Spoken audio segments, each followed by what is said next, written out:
예, 안녕하세요. 이번 주에는 11주차 3.1, 교재 3.1절의 벡터의 구현과 3.2절의 벡터 공간의 정의에 대해서 알아보도록 하겠습니다. 먼저 지난 시간에 배웠던 것을 복습할 텐데요. 딸림 행렬이라고 하는 정의가 상당히 복잡해 보이는 이런 행렬 정의를 배웠습니다. 그렇죠? 상당히 복잡하게 정의가 되어 있는데 정확한 정의, 부호, 그리고 여기 트랜스포즈 전치가 되어서 뒤집어진다는 거 잘 기억하셔야 될 것 같고요. 중요한 게 이런 복잡한 딸림 행렬이라는 걸 왜 정의하냐는 건데 바로 다음과 같은 경우 때문이죠. 원래 행렬에다가 그 딸림 행렬을 곱하면 그 행렬식, 그죠? 단위 행렬에 그 행렬식 값만큼이 곱해져 있는 이런 대각 행렬이 된다는 것입니다.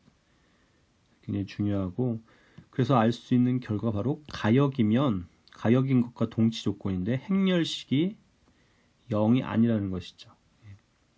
이거는 사실은 행렬식의 중요성이기도 합니다. 행렬식이 왜 중요하냐면 어떤 행렬이 가역인지 아닌지를 아주 바로 알 수 있는 것이 바로 이 행렬식 값이죠. 그래서 이 조건, 가역의 새로운 동치 조건 중에 하나인데 이 조건을 잘 기억하셔야 됩니다.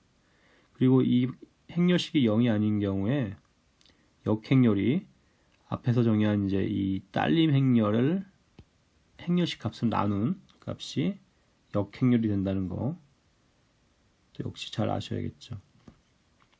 그리고 크레머의 공식으로서 연립 일처방 정식, 해를 역행렬이 행렬식이 0이 아닌 경우에 아주 간단하게 바로 헤드를 다 표시할 수 있었죠. 공식 한번 어땠는지 기억을 한번 되살려보면 좋을 것 같고요. 마지막 응용으로서 삼각형의 면적이나 삼연체의 부피 또는 뭐 두 점을 지나는 직선의 방정식이나 세 점을 지나는 평면 방정식을 행렬식을 이용해서 간단히 나타냈었죠. 자, 그러면 우리 지난 시간 연습 시간 했던 건데 가역의 조건이 행렬식 0이 아니라는 것이 왜 중요한지 한번 좀 보도록 하겠습니다. A, B가 n차 정사각 행렬이고, 자, 역행렬의 정의라고 하는 것은 원래 A의 오른쪽 그리고 A의 왼쪽 모두 다 곱해서 단위 행렬되는 것을 확인해야 되는 겁니다. 그죠? 왼쪽 오른쪽 모두 곱해봐서 단위 행렬되는 것을 확인해 줘야 되는 건데, 지금 여기 보시면 정리 1.6.4에 나오기도 했고 연습 문제 2번 나오기도 했던 건데요. 자, 오른쪽에 곱해서 단위 행렬되는 것을 확인해 보면 왼쪽은 곱할 필요가 없다는 겁니다. 물론 반대로도 왼쪽에 곱해서 단위 행렬이 되는 걸 확인하면 오른쪽은 곱할 필요가 없다는 거죠. 어느 하나만 하면 된다는 거죠. 그래서 이제 역행렬이 이제 있는지 역행렬인지 아닌지를 알기 위해서 계산을 두 번 하는 것이 아니고 한 번만, 어느 하나만 하면 된다는, 굉장히 유용하다는 건데 이제 이게 왜 맞냐는 거죠. 맞냐는 건데, 자, 보시면은 지금 양방향인데 한쪽 방향만 한번 확인해 보겠습니다. 자, 가정을 두 행렬의 곱이 단위 행렬이라고 하죠. 자, 그럼 바로 여기서 무엇을 적용하냐면 그렇죠. 여기다 행렬식을 적용하는 겁니다. 행렬식. 그러면 A, B 곱한 거의 행렬식은 단위 행렬의 행렬식이고, 자, 단위 행렬은 삼각 행렬이죠. 따라서 행렬식 값은 대각선분의 곱 1입니다. 자, 그런데 여기서 중요한 것이 무엇이냐면 그 곱의 행렬식은 각각 행렬식의 곱이죠. 따라서 지금은 이제 두 실수를 곱한 거예요. 그죠? 두 실수를 곱해서 1이 됐다는 얘기는, 그죠? A라는 행렬의 행렬식 값이 0이 아니라는 얘기죠. 따라서 A는 가역이 되고, 그리고 가역이 됩니다. 그죠? 그러면 지금 A, B의 I 이 식이 있었는데 양변에다가 A의 역행렬이 존재하니까 A 역행렬을 곱해주는 거죠. 자, 그러면 이쪽은 정리하면 뭐가 되냐면 A와 A 역행렬이 서로 지워지니까 정확하게 이렇게 되는 거죠. 단위 행렬 곱하기 B가 되고 이거는 B가 되는 거죠. 따라서 무엇을 알 수 있냐면 B는 A의 역행렬이 되고, 자, 마지막까지 잘 보셔야죠. 그래서 어떻게 되냐면 역행렬이 됐으니까 이번에는 A의 왼쪽에 곱해도 단위 행렬이 된다는 거죠. 자, 지금 논리적으로 한 몇 번 우리 앞에서 배웠던 성질들이 한 네 가지, 5가지 정도 쭉 쓰이고 있는데 그것을 잘 기억하시고 어떻게 활용되는지 그리고 어떻게 논리적으로 이 전개 과정이 어떻게 연결되는지 굉장히 잘 주목해서 보셔야 됩니다. 네, 그래서 물론 반대 방향도 똑같은 식으로 하시면 되고요. 그래서 이걸 보이기 위해 여기 중요한 목적 이런 그죠?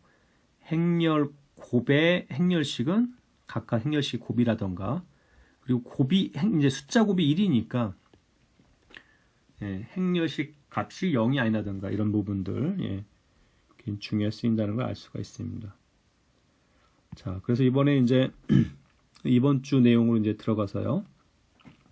평면 벡터의 구현인데 일단 먼저 평면상의 점에 이름 붙이기 좌표계의 얘기인데 뭐 간단하게 먼저 직선 먼저 하겠습니다. 직선이 쭉 이렇게 있으면 직선에 이름을 붙이는 거죠. 이름이라고 하는 거는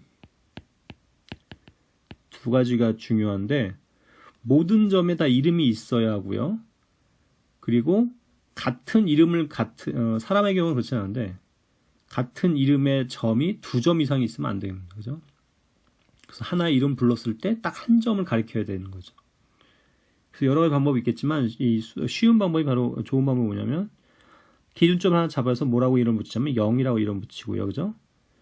여기서 이제 왼쪽 오른쪽 결정을 해놨는데 대부분의 사람들이 이제 오른손잡이가 많기 때문에 오른쪽으로 가서 정해진 길이만큼 간 다음에 거기를 1이라고 이름 붙이죠. 그리고 또 같은 간격만큼 가서 2라고 이름 붙이고요. 이런 식으로 붙이고, 자, 이제 반대 방향은 음수를 이용해서 이렇게 쭉 붙이는 거죠. 그 이 비율을 이용해 가지고 뭐 여기쯤 된다고 하면 1.4가 되고 이런 식으로 이름 붙이겠습니다. 그래서 직선에 이름을 붙일 때는 정확하게 실수와 직선 사이에 우리 집합론 배웠으니까 뭐가 있냐면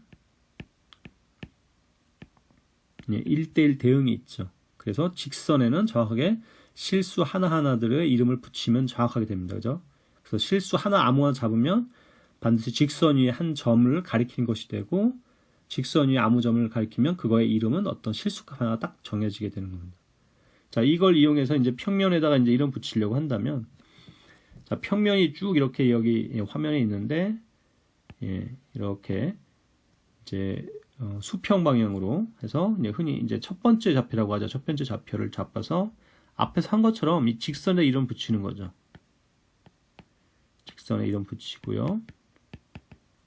그리고 재밌는 여기 0인 점에서 여기서 수직으로 y라고 또 잡아서 같은 간격만큼 이름을 붙입니다. 그죠? 잘 알다시피 여기서 한 점, 어떤 P라는 점을 잡으면 첫 번째 X축 방향, 수평 방향으로 이제 수직선을 내려서 여기 값을 읽어줍니다. 1.7이라고 하고, 좀 너무 대칭되게 잡았는데 이쪽은 뭐 1.8이라고 하죠. 그러면 이 P라는 점의 이름은 무엇이 되냐면 1.7, 이 두 개의 순수쌍을 이용해서 1.8 이런 두 개 값의 쌍으로서 정해주죠. 이런 것들을 이제 우리가 집합론에서 이제 곱집합이라고 하죠. 곱집합. 그래서 평면상에 있는 점들은 이런 실수 두 개의 곱집합에 이름을 정확히 붙여줄 수가 있다는 거죠. 이거 완전 기억을 하셔야 되고요. 자, 그래서 자, 이제 벡터라는 것은 무엇이냐? 평면에서 크기와 방향을 가지는 물리량, 흔히 이제 잘 설명하는 것이 힘 가지고 많이 설명하죠. 또는 변위, 위치의 변화를 가지고도 설명하면 이해하기가 좋습니다. 그러니까 위치의 변화라고 본다면 어떤 점에서 시작해서 어떤 점 P에서 시작해, 그림에서는 P란 점에서 시작해서 Q란 점에서 끝나는 거고, 그래서 P란 점을 이제 시점이라고 하고 Q란 점은 종점이라고 이름을 많이 붙입니다. 그렇죠? 예. 자, 그래서 기호로는 이런 경우에 이런 식의 화살표 기호로 P로부터 시작해서 Q로 끝난다고 해서 화살표를 이용해서 나타내고요. 그리고 이게 양쪽에 절대값 기호 붙인 건 이건 바로 이제 이 크기입니다. 이 화살표의 이 길이가 바로 PQ라는 벡터의 크기가 되는 거죠. 또 한 가지 중요한 것이 평행 이동을 해도 원래 벡터와 같다는 겁니다. 잘 알다시피, 그러니까 이 위 그림에서 또 이런 식으로 또 두 벡터 같은 거로 본다는 거죠.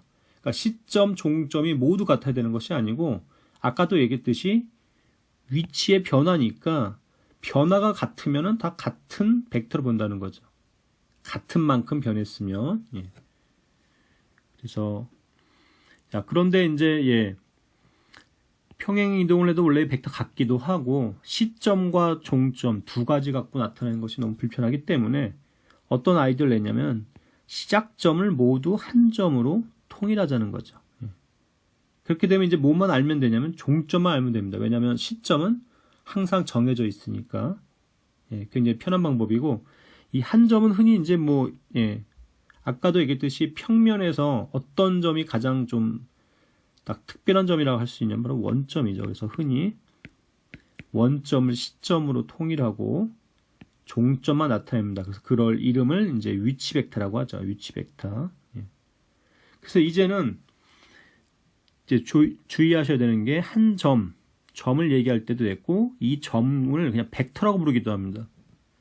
그래서 이 좀 혼동될 수 있는데 상황에 따라서 이게 점인지 벡터인지 위치 벡터인지 잘 아셔야 되고요. 벡터 A, B라고 한다면은 그건 무슨 의미냐면 원점에서 시작해서 P로 끝나는 그런 벡터라고 생각하시면 되겠습니다. 자, 이때 크기는 피타고라스 정리로부터 그림 보시면 이만큼이 A고 이만큼이 B니까 이 화살표의 길이는 피타고라스 정리로부터 루트 A제곱 더하기 B제곱이 되겠죠. 또 한 가지, 두 벡터가 같다는 것은 시점은 일단 둘 다 원점으로 같고, 그리고 종점도 같아야 되죠. 앞에서 얘기했듯이 평면상의 점의 이름은 1대1 대응을 이루니까 두 종점이 같다는 것은 이 두 순서상, 실수의 두 순서상도 완전히 일치를 해야 된다는 겁니다. 그렇죠? 그래서 벡터 같다는 것도 나타낼 수 있고요. 자, 그래서 예를 한번 보시면 시점이 A1, A2고 종점이 B1, B2인 벡터 A, B를 위치 벡터로 나타나는 얘기죠. 이거에 위치 벡터로 나타내면 어떻게 되냐는 거죠. 그 그림을 보시면은 이게 평행사 변형이 됩니다. 그렇죠? 그래서 원래 여기가 이제 A1, 여기가 B1이었는데 A의 그 시점을 원점으로 옮기면 평행사 변형 잘 그림을 생각해 보시면, 그죠? A1만큼이 빠지니까 B1-A1이 되죠. 똑같은 이유로 Y 좌표도 처음 B는 B2였는데 A의 A2만큼 뒤로 오니까 B2-A2가 돼가지고, 그리고 얘는 위치 벡터로 나타내면은 B1-A1, B2-A2가 되겠죠. 그 크기는 피타고라스 정리로부터 B1-A1의 제곱, B2-A2의 제곱 이렇게 하면 되겠죠. 자, 이번에는 벡터의 연산에 대해서 알아보겠습니다. 두 가지가 있는데 먼저 두 벡터의 합이 있습니다. 그래서 뭐 제일 쉽게 이해하는 방법은 아까처럼 이제 변이죠. 위치의 변화인데, 자, 여기서 P란 점에서 시작해서 이제 여기 중간점까지 이동을 하고, 그 다음에 여기서부터 다시 이만큼 이동한 거면 그 위치의 변화만 보시면 P란 점에서 시작해서 이 Q란 점으로 끝난 거라고 보시면 되겠죠. 그래서 흔히 이제 평행사변형을 만들고 그 대각선으로서 이해를 하는데, 또 한 가지 재밌는 점은 이 평행사변형 그림을 잘 생각해 보시면 A, B의 순서로 더하나 B, A의 순서나 결과가 같다는 것입니다. 또 한 가지는 여기 보시면 좌표로 한번 보시면 여기서 이만큼이 A1이고 여기 두 번째 벡터의 이만큼은 B1이면 요만큼은 평행사변형 때문에 사실은 벡터 A와 B의 합은 그림을 잘 보시면 X 좌표끼리 더하고 그리고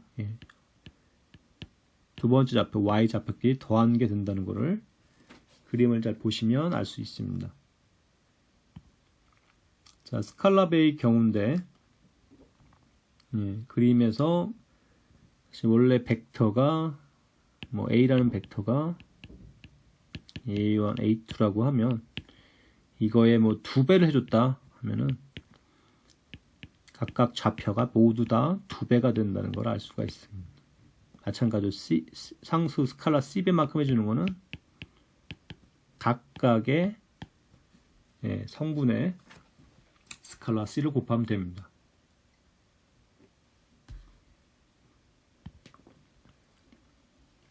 자, 그래서 정리하자면은 평면 벡터죠. 점처럼 표시했지만 사실 벡터입니다. 그죠? 위치 벡터니까. 그래서 두 개의 위치 벡터 A1, A2와 B1, B2를 더하는 거는 각각 좌표끼리 맞춰서 더하면 된다는 거고, 벡터의 합은 상수배는 각 성분에다가 곱해주면 된다는 거죠.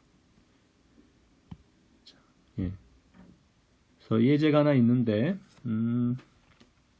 우리 교재 예제인데 한번 볼까요? PQ의 계산은 아까 했듯이 종점에서 빼주면 되니까 시점을 빼주면 되니까요. 마이너스 3,1이 되고요.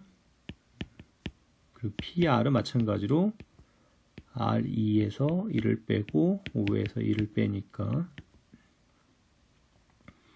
그것은 이렇게 됩니다. 따라서 PQ 더하기 PR은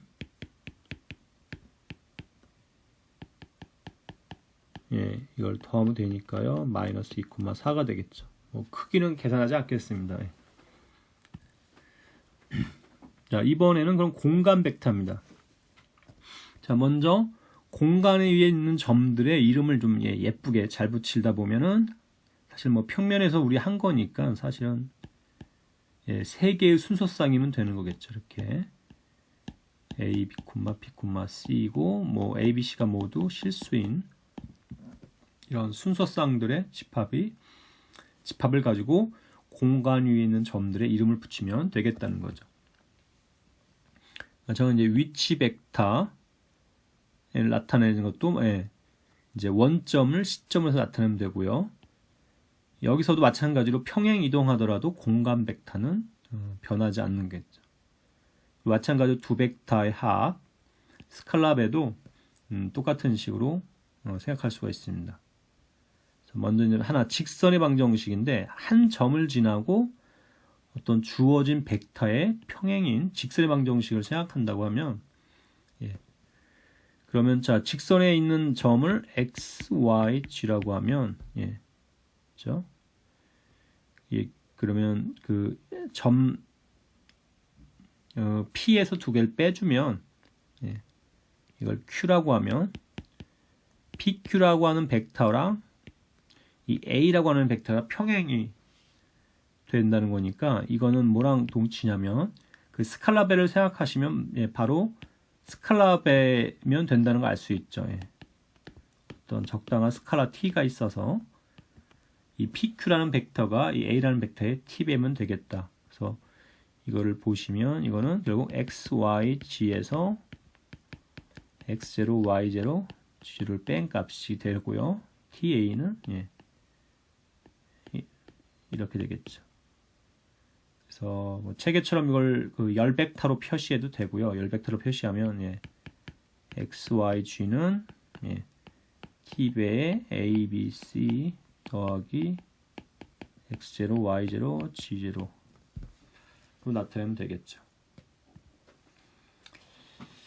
여기서 두 점을 지나는 직선의 방정식인데 뭐 이거는 풀지는 않겠습니다. 그 평행한 벡터 A라고 하는 거를 PQ라고 잡으면 되겠죠. 그러면 이거는 앞에서처럼 빼면 되니까 1, 마이너스 3, 마이너스 2라고 하는 이거를 제가 아까 예전에 흔히 이제 방향 벡터라고 하죠. 이 방향 벡터를 알고 또 다른 한 점은 P로 잡던 Q로 잡던 결과 같이 나오는데 그걸 잡고서 직선의 방정식을 구하면 됩니다. 이건 뭐 각자 한번 해보는 걸로 하겠습니다. 자, 평면은 이제 한 점과 법선 벡터로 나오는데요. 자, 여기서 이제 수직 조건인데 수직 조건은 두 벡터의 수직 조건 우리 그 미적분학에서 배운 거를 생각해 보시면 각 좌표끼리 곱해서 더하면 0이라는 걸 생각하시면 됩니다.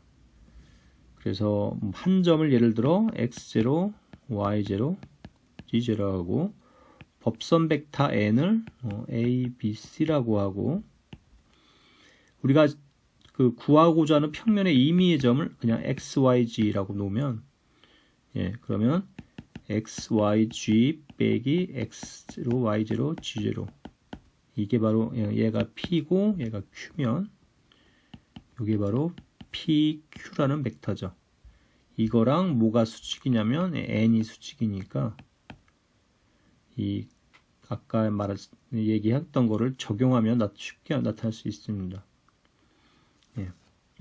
하나의 정리는 두 점이 평면 위에 있으면 주어진 평면에 있으면 이 법선 벡터죠. 여기서 A, B, C라고 하는 게 결국 법선 벡터인데 이거와 PQ가 서로 수직이라는 거를 수직이 된다는 겁니다. 뭐 이거는 가령 AX1, BY1, CG1 더하기 D가 0이고요. X2, Y2 마찬가지 집어넣으면 AX2, BY2, CG2 더하기 D도 0이고요. 도시 그냥 빼주면 X1 X2 B에 Y1 Y2 C에 G1 G2 뺀 값이 0이 되는 거니까 이 얘기는 A, B, C라는 벡터와 X1 X2 Y1 Y2 G1 G2라는 벡터가 수직이라는 걸 알 수 있습니다. 이 두 개 뺀 벡터는 바로 PQ는 아니죠. 거꾸로 뺐으니까 Q 쪽을 뺐으니까 Q에서 출발해서 P로 가는 벡터인 거죠.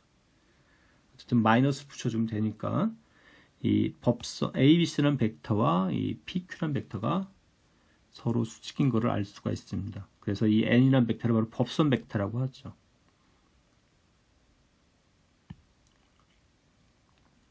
자, 따름 정리로는 공간에서 평행하자는 두 벡터가 있다고 하면 두 벡터의 수직인 벡터는 다음과 같이 아주 간단하게 행렬식을 이용해 나타낼 수가 있다는 겁니다. 자, 이 모양을 기억할 책보다 좀 간단히 썼지만 여전히 복잡한데 굳이 모양을 기억하려고 공식을 기억하려고 하실 필요는 없을 것 같고요. 자, 우리 앞에서 3.1절에서 세 점을 지나는 평면의 방정식을 알고 있습니다. 자, 여기 중요한 게 왜 세 점인데 PQ까지는 여러분 아실 텐데 왜 원점을 넣어주냐면은 지금 이 원점 P, 여기 Q가 있다고 하면 이 세 점을 지나는 이런 평면을 생각해야지 우리가 앞에서 말한 여기 벡터 A1, A2, B, A3라고 하는 거는 이걸 점 P라고 하면 사실은 얘는 벡터로 보자면은 위치 벡터니까 원점에서 시작해서 P로 끝나는 위치 벡터죠. 그리고 마찬가지로 B의 B1, B2, B3를 Q라고 한다면 이 B라고 하는 벡터는 뭐가 되냐면 원점 O에서 시작해서 Q로 끝나는 또 위치 벡터가 됩니다. 그렇죠? 그러니까 원점하고 PQ를 지나는 거니까 여기 평면을 원점과 PQ를 포함하는 평면 방정식을 생각해야 되고요. 그때 평면 방정식이 행렬식으로 간단히 나타났었는데 다음과 같이 세 점을 여기다가 넣고 위에 x, y 넣고 여기다 1, 1 넣으면 이게 세 점을 지난 평면 방정식이 됐었죠. 이걸 잘 보시면 이제 여기를 먼저 이제 여기로 이쪽을 따라 전개를 하면요. 결국 어떻게 되냐면 다 여기 0이니까 할 필요 없고 맨 마지막에만 플러스 1이 되니까 요 식은 어떻게 되는 거냐면 요 경우에 x, y, g a1, a2, a3 b1, b2, b3 이렇게 되는 거죠. 네 번째 행을 따라서 전개를 하면요. 그 다음에는 이제 여기 각각 이제는 일행 따라서 전개를 하면 얘는 첫 번째 플러스 x에 여기 소행렬이 뭐가 되냐 바로 a2, a3, b2, b3 이렇게 되는 거고 그 다음에는 마이너스 y죠. 그래서 소행렬이 a1, a3, b1, b3 이렇게 되는 거고 마지막에는 세 번째 z를 따라서 a1, a2, b1, b2 이렇게 되는 거죠. 앞에 그 앞에 정리를 보시면 x, y, g의 앞에 있는 개수들 이 세 개 여기 마이너스 조심하시고요. 그것들이 바로 이 평면과 수직인 법선 벡터, 수직인 벡터가 되는 거죠. 그래서 결과를 알 수가 있게 됩니다.